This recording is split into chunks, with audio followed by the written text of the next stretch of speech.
Leo tunayo heshima kuwa na mkono wa Idi ambao umetoka kwa Mheshimiwa Rais wa Jamhuri ya Muungano wa Tanzania, ili tukawashike mkono baadhi ya familia ambazo hazina uwezo mkubwa wa kuweza kusherekea Idi el-Fitr. Na kwa mantiki hiyo, kinachofanyika hapa, tutakabidhiana mchele tani moja kwa kila wilaya, tutakabidhiana sukari kila wilaya kwa maana viroba hivi 30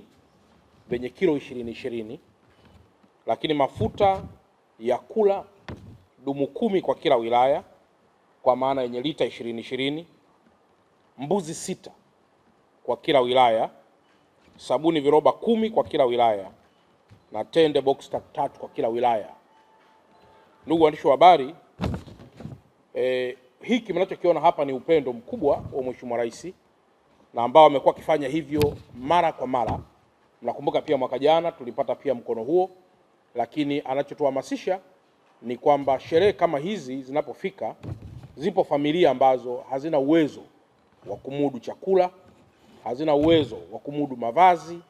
hazina uwezo wa kumudu masuala mengineyo katika maisha ya kawaida.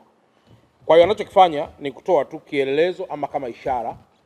kwamba nasi kama viongozi wa mikoa, viongozi wa wilaya tuliokabidhiwa vipande hivi, basi tumuunge mkono.